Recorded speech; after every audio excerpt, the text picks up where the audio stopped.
પાટણ જિલ્લાના સાંતલપુર, વારાહી અને રાધનપુર ખાતે ગૌ સન્માન અભિયાન અંતર્ગત બેઠક યોજાઈ। બેઠકમાં ગૌ ભક્તો, સાધુ સંતો અને સમાજના આગેવાનો મોટી સંખ્યામાં ઉપસ્થિત રહ્યા હતા। બેઠકમાં આગામી 7 જૂન 2026ના રોજ મામલતદાર કચેરી ખાતે આવેદનપત્ર પાઠવવા માટે આયોજન કરવામાં આવ્યું છે। બેઠક દરમિયાન ગૌવંશ બચાવવા, ગૌ હત્યા સંપૂર્ણ બંધ કરાવવા અને કતલખાનાઓ બંધ કરવા અંગે ચર્ચા થઈ। ગૌમાતાને રાષ્ટ્રમાતા જાહેર કરવા માટે કડક કાયદો લાવવાની માંગ પણ ઉઠાવવામાં આવી। દેશભરમાં ચાલી રહેલી ઝુંબેશના ભાગરૂપે ગુજરાતભરમાં મામલતદાર કચેરીઓ સાથે આવેદનપત્ર આપવામાં આવશે।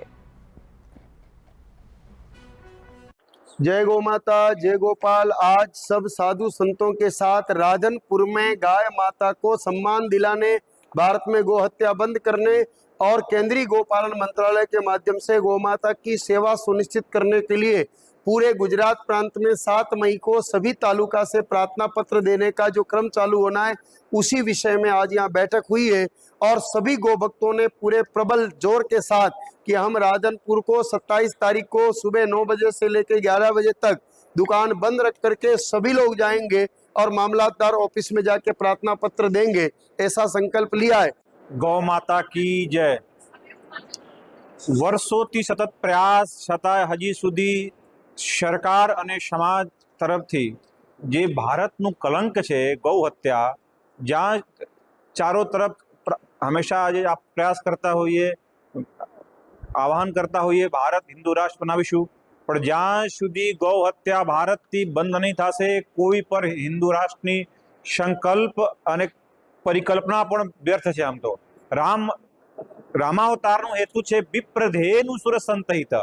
ગાયો માટે, સંતો માટે સાક્ષાત ભગવાનનો અવતાર થતા હોય તો રામ મંદિરની પૂર્ણતા પણ ત્યાં સુધી નથી જ્યાં સુધી ભારતના જે મોટા કલંક છે મસ્તિષ્ક ઉપર ગૌ હત્યા એ બંધ ના થાય।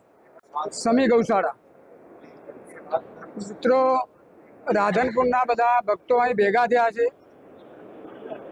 આપણે પંચમહાભૂતના જે જીવો છે એને 5 વસ્તુની જરૂર છે: હવા, પાણી, ખોરાક, વિચાર અને તપ। આ બધું જ ગાય માતાના પંચગવ્ય દ્વારા આપણને મળે છે। તો આમ તમામ જીવોને આપણે જો સારું આરોગ્ય આપવું હોય તો ગાય બચવી જોઈએ। 1857 પછી આજે આપણે જ્યારે બેઠા છીએ ત્યારે ન ભૂતો ન ભવિષ્યથી એવા આપણે કામે લાગીએ કે એક પણ હિન્દુની સહી અહીં સ્થાન ઉપર હોય, ઝૂંપડા ઉપર હોય, ત્યાંથી બાકી ના રહે। તો આ કાર્યને આપણે જો સફળ બનાવીશું તો આખા ભારતને વિશ્વ શું કહે છે? સોને કી ચિડિયા। પણ આ અભિયાન જો આપણે સફળ બનાવ્યું તો આખા વિશ્વની અંદર ભારત સોનાનો ગરુડ બનશે, બનશે ને બનશે।